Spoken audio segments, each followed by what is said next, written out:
Thank you for coming to the Center of Fiction for this conversation with Amara Lakhous, wonderful writer in Italian and Arabic, whom I've had the pleasure of knowing for the past couple of years and whose work I admire a great deal.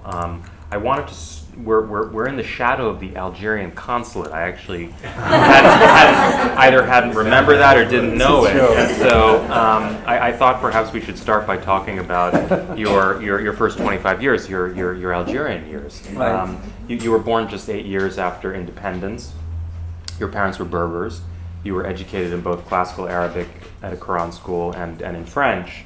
Officially, Algeria was an Arab country with a single ethnically homogeneous Muslim population, but the reality was very different, wasn't it? Algeria. I'm wondering whether you could talk a bit about what Algeria was like for you when you grew up in the 70s and 80s. Yeah, thank you. Thank you for coming. So I was born in Algiers into a very Berber family, and it was a wonderful coincidence, because being born at Algiers was completely different being born in the village. So in Algiers I was a minority linguistically, and it was great because Linguistically, because your family spoke Amazigh, they spoke Berber? Right, Kabyle, yes. My mother doesn't speak Arabic, even now, I mean. And with my brothers and sisters, I always spoke Berber. So it was great experience because I was, you can say, obliged to know more about my original identity, being Berber. For this reason, I was fan of the best team in soccer in Algeria, GSK. Like Juventus in Italy, so he won a lot. And I remember with my brother, we used to go to the stadium and to say Burr. It was fine. And so, in one hand, I was obliged to know more about my original identity, being Berber, and at the same time, I was obliged to know more about Arabs. So it was a very important experience for me. And what some of the Arabs probably may not have known or may have forgotten is that Algiers is actually a Kabyle city. Most of the Arabs who live there are Kabyles who There's a speak big Arabic. controversy. This about Kasbah. La Kasbah, yes, and you know the biggest singer in the popular genre of music in Algeria, Shabi, were Berbers. Haj Lanqag, Lanqis, Zahi. Yes, we can say this. So you grew up moving in between languages, essentially. Yes. And this was long before you even set foot in Europe.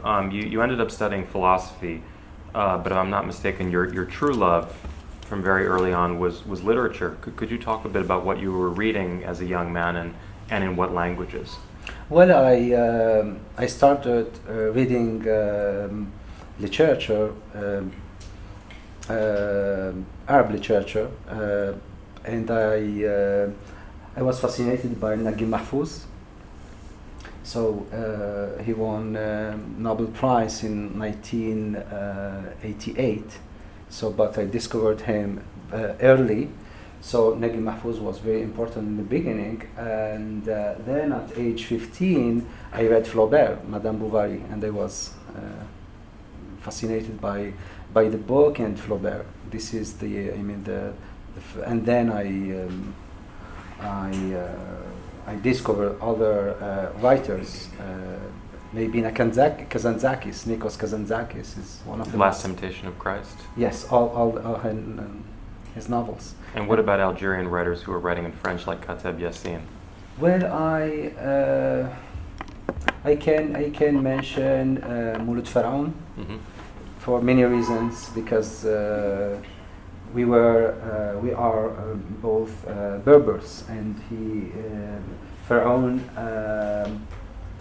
narrated the stories that I can say that I lived in that context, because in the village I have a very strong relationship with the village of my parents. So every summer we used to go to spend our vacations there, and so I found that reality, especially about women, and I can add Tahar Jaoud. It's another writer assassinated in 1993. We'll definitely get to him further. Yes, Tahar Jaoud is very important. It's really very important for me. So Pharaoh Tahar Jaoud, and then Were you aware of Pharaoh's? Pharaoh was the author of Le Fils du Pauvre, and he was close to Camus, and he was assassinated toward the end of the Algerian War. Was that a history that you were aware of growing up? The story of Pharaoh? Well, especially about the issues, women, the burden of tradition, immigration. Yeah, I was, and I still fascinated by the topics and the issues. You mentioned Naguib Mahfouz winning the Nobel Prize in 1988. Of course, 1988 was also a very important year in Algerian history. Yeah. It marked the period of Algeria's great crisis that would continue through the 1990s. In October, there were anti-government protests that were brutally crushed by the army, and that led, of course, to the end of the one-party state, the electoral crisis, and finally the bloody civil war, which lasted through the 90s. How did you experience the 1988 crisis? You were 18 years old. You just started college. I was in high school, so I grew up in Hussein-Day. It's very working class neighborhood in Algiers, and I remember very well that period. It was our Arab Spring. Yeah, so the big difference between October 1988 in Algeria and Arab Spring in Tunisia and in Morocco, in Egypt, the Facebook and Twitter, and unfortunately at that time it wasn't we didn't have this the access to the new technologies. But were you personally involved in the protests? Were you on the street? What was your personal connection to those events, though? I was, I can say, an observer. Uh-huh. Yeah, an observer. I didn't participate in riots and I can say I was there in the street. Maybe a good thing. Yeah, I was against violence actually. And people were very angry, and they destroyed all things. Yeah, all things. Especially the symbols of the state. So I didn't participate in. So in 1992, a military government comes to power in Algeria. And you began working, I think, not long after your university studies in the radio. This was a time when intellectuals, particularly secular intellectuals, who were accused by radical Islamists of defending the military regime, found themselves targeted by jihadists, and many were killed. Dozens of journalists were murdered in Algeria during those years. One of the most important of those writers, slain writers, was, as you mentioned, was Tahar Jaoud. Can you talk a bit about his influence, specifically his literary influence on you? Yeah, Tahar Jaoud was Berber too. It's a coincidence. By the way, I have really very deep and very strong relationship with my Arab heritage. So I'm Berber, but I consider myself Arab for many reasons. First of all, I write in Arabic. I wrote 3 novels in Arabic, and now I'm working on a big project about Algeria, and I'm writing in Arabic, the first version. Then maybe certainly Italian then. And then I had really a good chance in Algiers to have Arab friends. My best friends when I was a kid were Arabs. So I had the chance to know them very well. So I consider myself a Berber and Arab, and I have some troubles in Algeria with Berbers because they said you are Berber but you write in Arabic. I said it is no contradiction for me. And that's because presumably because of the emergence of a kind of Berber separatist movement in the country. Exactly. Which is a recent phenomenon, relatively recent. Not recent, not 1980s. recent really. 1980s. No, not recent. I remember when I was kid. I have cousins. They live in village and they are guests, Arabs. They consider them, colonialists and etc. etc. So this is the chance to be born in Algiers. They have a really big chance. So Jaoud has had this same heritage because he moved when he was young. He moved to Algiers and he speaks very, very well Arabic. It's impressive Arabic, wonderful Arabic. Jaoud was really obsessed with politics, especially Liberation Front Party. And this semester I had a really great chance to teach at the University of Connecticut a course about Shasha and the Mediterranean, and there are incredible similarities between Jaoud and Leonardo Sciascia. Yes, Leonardo Sciascia and Tahar Jaoud. They were both obsessed with the corruption of politics, and in the corruption of politics there are all problems. I mean, religion, power, etc. So I mean, especially now, I'm working on this my Algerian project. Jaoud is very important. It's really very important. So, in a sense, you're returning to the terrain of Jaoud and your homeland because you've spent much of your career in Shasha land, as it were. And I read somewhere that you were sick and tired of waiting for your murderers. You decided in '95 to leave Algeria and you went to Italy. Can you talk a little bit about why you decided to leave then? I mean, it was the height of the Civil War, but was it a specific threat that led you to leave? Well, in 1994, I started working on the Algerian radio. I had a cultural program, and at that time, it was very dangerous for all journalists or writers because they were considered the part of power. So I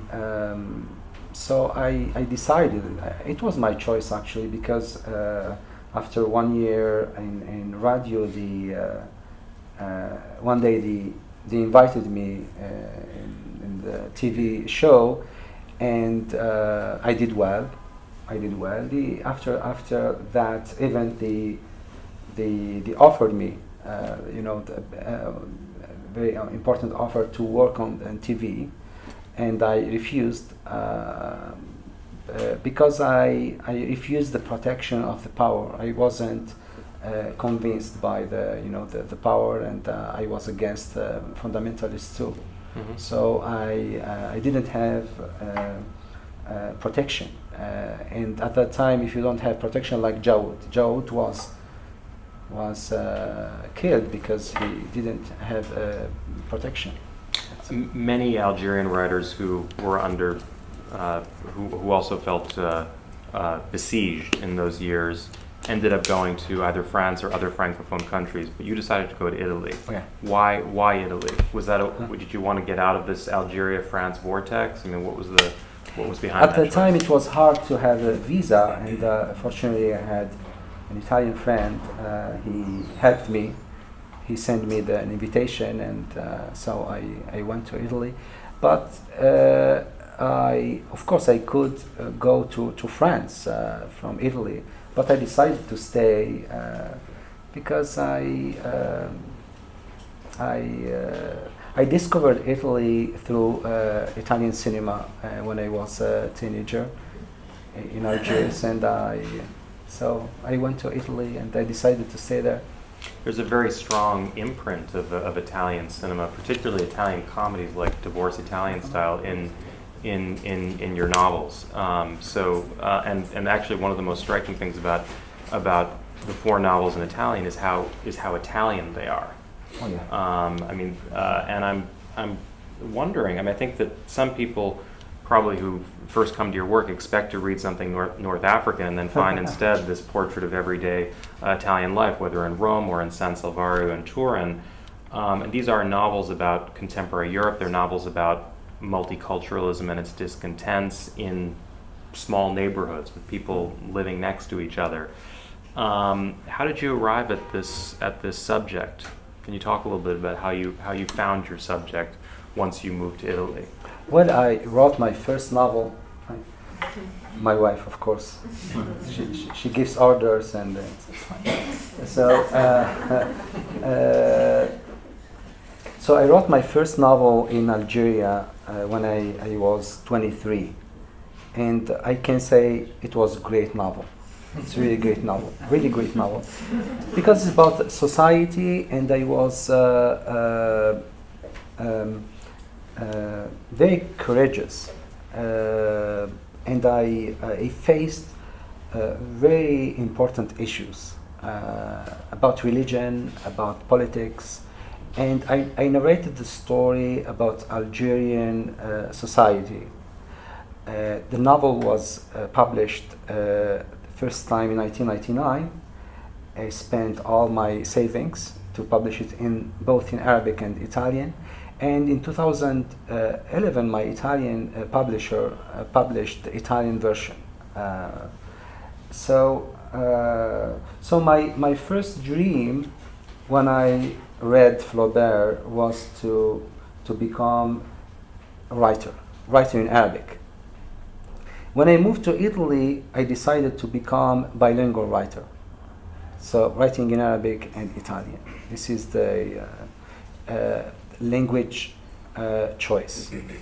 So when I moved to Italy, I said to myself that I am in new reality, in new situation, and I started writing about Italian society and actually about my life too, because I was part of that reality.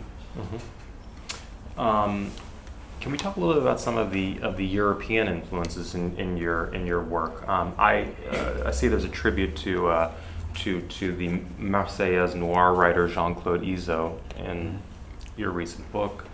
I also detect the influence of Fassbinder. Oh yeah. To some extent, perhaps films like Ali Faried's The Soul, for example. Sure. And you've also mentioned Sciascia. Can you talk about how these influences came to shape you? Well, I'm a very strange case of writer, because I am more influenced by Italian cinema than Italian literature. I can mention Federico Fellini and Pietro Germi. The director of Divorce Italian right, Style. Director of the Divorce Italian Style.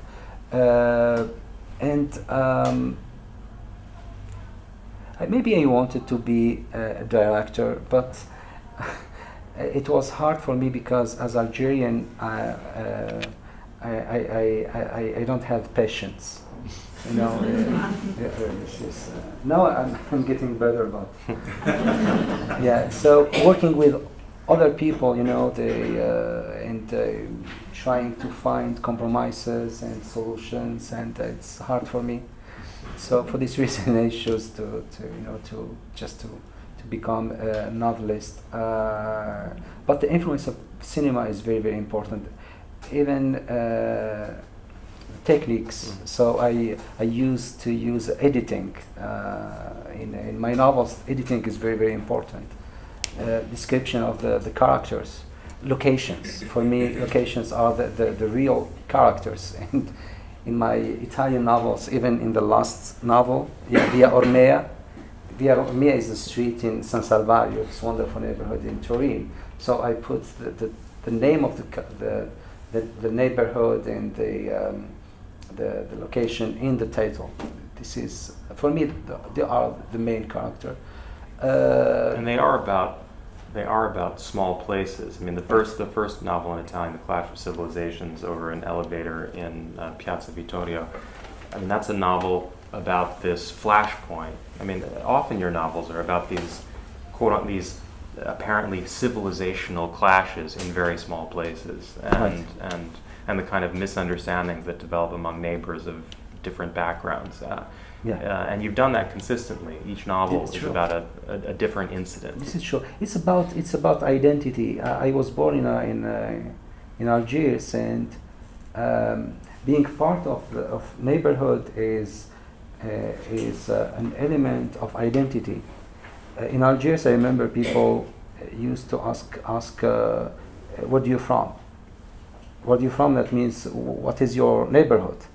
So I had the chance to go to live in Piazza Vittorio in Rome, and then I moved in Viale Marconi, where the second story takes place. And then I moved to Turin, and I lived in San Salvario, and I wrote 2 novels about the same neighborhood. You've also used the same protagonist in the last 2 novels, Enzo Lagana. Can you talk a little bit about this investigative journalist who is the protagonist of both these novels? Yeah, in 2008 I became Italian citizen because I was for a long time first refugee and then immigrant.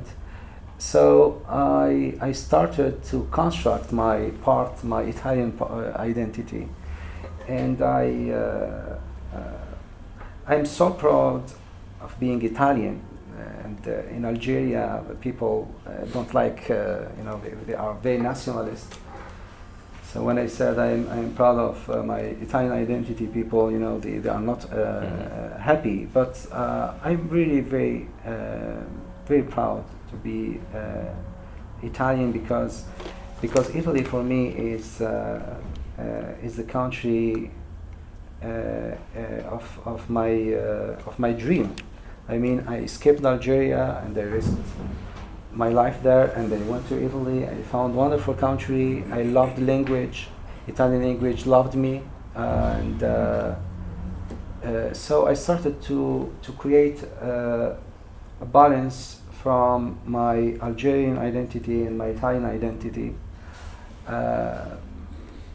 Of course, it was. But your portrait of Italy is not a romanticized one. I mean, you actually write quite frequently about intolerance, racism. Yeah. Because this is the evidence that I am a true Italian. Really, I'm a real Italian. I'm not fake Italian. Or exotic Italian. So And interestingly, Enzo Lagano is himself the son of migrants. He's the son of Calabrians, right, who experienced something similar to what the Albanians and Roma and Romanians and Arabs are experiencing now. It's true. This is true. So I created this character because I felt in myself this Italian identity, and I didn't have any trouble to create the character.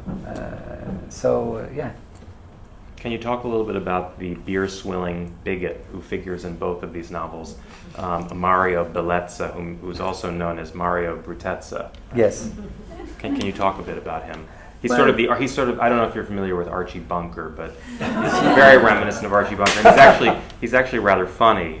There's in the previous novel, The Dispute Over the Very Italian Piglet.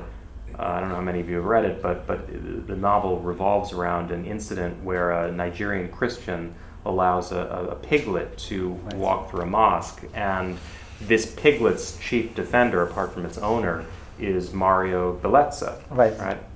Who think Mario Bellezza has a very funny story. So many Italians certainly know Mario Borghezio. Mario Borghezio. It's very It's from League, Northern League. It's against immigrants. A very rude guy. So Mario Borghezio, Mario Bellezza, and Borghezio is from Turin. So the funny story we had actually with Stephanie, my wife, 2 years ago. We were in Rome, and I said to her, "Let's go to Piazza Vittorio, and it would be great to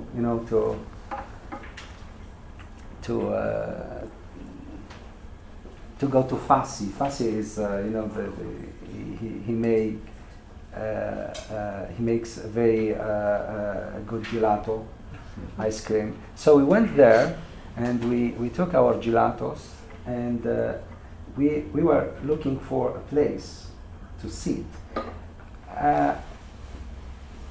So I saw a guy alone in the angle. And I said, "This is free." So we went there, and I said to Stephanie, "Oh, he is Mario Borghezio." And then he said, "Let's go there." So we went there. We sat down, and he was walking. He was calling, making calls, and then I introduced myself, and we. She was very afraid. Said, "Now is a wonderful fight," but we spent.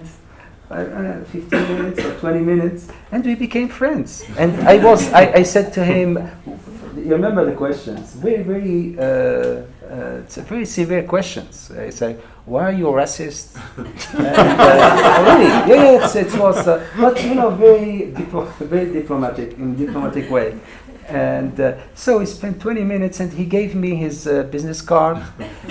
He is from Turin, actually, Borghezio, and I said to him that I lived in Piazza Vittorio, and then he made the compliment. He said, "You speak wonderful Italian." But I invented the character before meeting him. It's a funny story. Speaking of real life cases or inspirations for your novels, the prank of the Good Little Virgin of the ORMEA is inspired by an actual. This novel is about a rape case in which a young Italian woman, a teenager, fabricates a rape charge against a group of gypsies, Roma. This is apparently based on a true story. Yes. Can you talk a bit about that? True. The story happened in 2012, December 2012. Yeah. I was, reading the book. I was struck by some of the parallels with some of our own sordid stories. The case of the Scottsboro Boys, or more recently the Central Park Jogger case. In fact, the alleged perpetrators of that attack were immediately described as a wolf pack, as in your novel. And it does seem as though the question of sex and sexual aggression is very much at the center now of discussions about immigration in Europe. We saw that recently with Cologne. Do you see parallels between the novel and the sort of debate over Cologne? I mean, your countryman Kamel Daoud, for example, made a very public intervention about that, widely debated. I think it's about prejudices, and it's so easy to accuse people. Weak people. They don't have power. They don't have power to defend their self in media. But why do you think? I'm curious, because it is the theme of a number of your novels, beginning with the first novel in Italian. Why do you think local disputes immediately get read in quote unquote civilizational terms? Right? Why do people see a civilizational clash in a very local flashpoint, or in a misunderstanding on the street, because that is the dynamic you describe in each of your novels. Something very small that explodes and becomes a crisis among people who fundamentally are able to share the same neighborhood. Right. Literature is based on metaphors, and And very often, metaphor is very local. It's a very small story, and then you can explain the world. I mean, this is the same stories about the conflicts and the controversies about the elevators, for example, and actually they are just excuses. Certainly there are tensions, especially in the multicultural context. But instead of facing the real problems, even the wars, I mean, the war in Iraq, for example, the invasion of Iraq. So there is no connection to religion or cultures. This is just, interests and business. Yeah, it's the same thing, I think, in many very small stories. It's the same thing with mixed marriages. So when the story, the percentage of divorce is high. So when a marriage failed, people in general try to find excuses in religion. They say they have different religions or different cultures, but we can say different. I mean, characters, different. Marriages break up for many other reasons. Exactly. I don't want to give too much away, but in the most two of your more intriguing characters in this novel are people who are, as we would say in American history or African American history, they're passing. They're pretending to be something that they're not. And actually, one finds the same thing in the Civilization book, where you have this character named Amadeo, who's actually Ahmed. What is it about the whole question of passing that fascinates you? I'm so critical with identities. I think people are very often very proud of their identities. They say, "Oh, I'm Muslim, I'm Catholic, I'm Jew." So identity actually is just heritage. So I am Muslim because my parents were Muslims or are Muslims. Berber because my parents are Berbers. So I try to construct a very open identity. So I have never denied my roots, my origins, but I don't want to be in the cage of my original identity. I am Muslim, but I can add something to my original identity. I think you wanted to read a passage about Luciano Terni. Would you like to read that? Yes, it's. Luciano Terni is an Italian who, in fact, is a Roma. Right. And who has been concealing his identity. Yeah, and so when I moved to, this is very important parenthesis. So when I moved to Turin in San Salvario, we met a very special guy. His name is Mario Cena, and he told me his story, that he has a Roma background, and so I used actually his story, and in the end of the book I mentioned because he told me that maybe he wants to write his story, and so I put in the end two sentences saying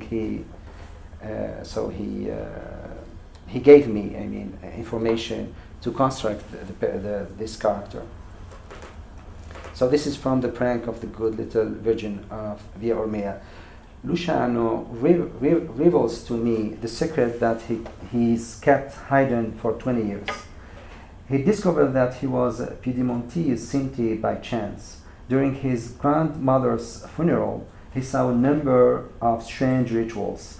Pockets and buttons were opened and unhooked. Pocket handkerchiefs were checked to make sure there were no knots in them. Not in the nightshirt she was wearing was united. The window was immediately opened. Shoes were put on her feet. Her cane was put by her side, and a coin was placed first on her forehead and then in her pocket. After much insistent questioning, his father took him aside and told him the truth. At first, he refused to believe it, but then, as the years went by, he began to understand his roots and, with some difficulty, to accept them. But he'd never had the courage to say it publicly. He was ashamed. Now I understand his commitment to the cause of immigrants' rights. The Roma have always played a major role in his work as a volunteer and a political activist. It isn't easy to accept certain truths. It takes time, and you have to work hard on yourself. To acknowledge your own roots is a complicated task. The Piedmontese Sinti have a thoroughly Italian history. They arrived in Piedmont in the Middle Ages, so we can say they are Italian, in fact, Italianissimi. But only in theory. In reality, they are foreigners in their own homeland. People still look at them as gypsies, and only as gypsies. Luciano tells me about the fire at the Roma camp, the injured little boy who could have been his son. The wounded woman he knew very well. He tells me her name too, though I don't commit it to memory. This is the other character in the novel. He feels fully involved. He knows these people. They are people who are trying to survive in spite of thousand hardships. The biggest obstacle they face is rejection. The Roma are rejected a priori. They can do all the good they want in the world, but in the eyes of the people, they will always be nasty and dirty, thieves and criminals. What's the point of behaving well, being polite, and eager to help out? What good is it to extend the hand of friendship when no one will take it? Why bother to smile when others just look away? It's no way to live. I have never seen people as terrorized as the Roma. Luciano says over and over again, drying his tears. They live in a state of absolute vulnerability. They live day by day, like birds of passage, non-permanent abode, here today and gone tomorrow. Thank you so much, Amara. Before we take questions, can you just tell us a little bit about your current project? You're writing a multi-volume novel about the history of Algeria since the War of Independence in the 1950s. Can you talk a little bit about it? Yeah, this is a big project. So when I moved last year to New York, so I discovered that I was protected by Italian culture, by Italian language, and I was really involved in Italian issues. So when I moved to New York, I lost this protection, and I found myself facing Algeria after almost 10 years. And I had the chance to meet two wonderful people, my aunt, Ilan, and her husband, Uncle Mukhtar. So thanks to them, I found the real Algeria. So I found the reconciliation. The real Algeria in New York. Yes, it's true. And thanks to Susan too. Susan is my friend, and she knows, like you, Algeria very well. So thanks to Susan, I met Elaine and Mukhtar, because Susan asked me when we moved. He said to me, "What's your new project?" I said, "I would like to write about Algeria, especially the last year of the war." And she said, "You have to meet Elaine and Mukhtar." So I met them, and we became a family. And so thanks to them, I found other Algeria. I mean, away from corruption, from very bad things. So. Meanwhile, the Italians have their own battles to wage with corruption. That's another story. We'll take some questions now.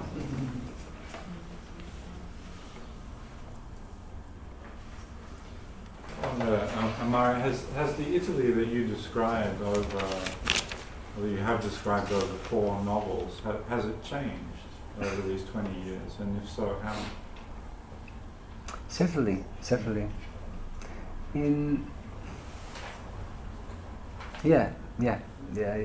I can tell you the story about refugees. I remember when I moved to Italy and I became refugee. The situation was completely different. Now for refugees is so hard, so hard for refugees, and I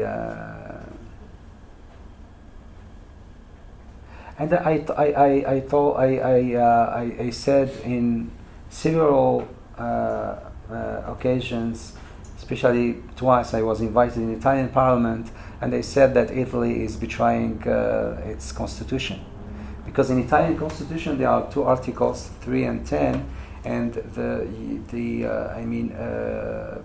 everyone has the right to apply for the asylum, but and this is this is my battle, actually, my fight. So this is just for refugee. For immigrants, the same thing. The situation, is becoming very, very hard. It's very, very hard. I think the problem is the Italian vulnerability. They are very, very vulnerable, and we can say this with their identity. Even with their culture, they have wonderful culture, but we can't say we have. So we have really a deep complex, and even with immigration. So Italians went everywhere in the world. Even in Algeria, they were a big community. In Tunisia, even today. So they went in Australia. I have been in Australia, your country. It was an Italian who made Battle of Algiers. Exactly. Yes. Yes. Yeah. Yes. By the way, and Elaine participated in the Battle of Algiers. Who is David? David Fergus is a professor at NYU, and he wrote about the Battle of Algiers. So Elaine participated in in the movie, yeah. In the movie, yeah. In the movie, just 13 seconds. Yeah. But this is true. It's just true story. So yeah. Other questions? I think I can say my duty as Italian is to work on Italian memory, because Italians have really trouble to deal with their memory. It's the same thing with Algerians. So being not Italian or 100%, I'm not Italianissimo, I'm Italian. So this is a big advantage to work on Italian memory. And in my novels, especially the last novels, it's about Italian memory. The immigration from the south to north in the 50s and the 60s. So this is I think my mission. Mm-hmm. I wanted to ask you, I've never really asked you about the writing in multiple languages, writing in different languages. So when you write, I think all the novels, it's on an Arabic version, is that right? And an Italian version. And you write them both, but they're not quite the same text. Yeah, so I wanted to ask, because when I've only read it in Italian, I haven't read the English translation, but in the Clash of Civilization, there's these kind of jokes that only make sense if you read it in Italian, like the Neapolitan woman who keeps saying the word guaglione, which just means a boy. Right. But the Persian guy, isn't he, Iranian? Yes. Thinks she's saying dick or cock, she thinks it's obscene. Right. Why she keeps swearing at me? And then there's a kind of reverse that she thinks the word merci is Right. means shit. In Albanian. I mean, some of that would work in Arabic, presumably, but there's certainly the guaglione thing. How do you make an Arabic version of that? Well, so I wrote Clash of Civilizations our elevator in Piazza Vittorio in Arabic in 2003. The point that when I moved to Italy and I became my life as a refugee, I decided to write in Arabic because for me was a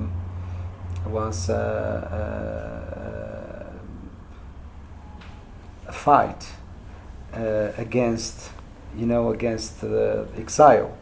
I said, okay, I'm in exile, but physically, but not in your language, and so I decided to write in Arabic, and so in 2004 I published Clash of Civilizations in Arabic.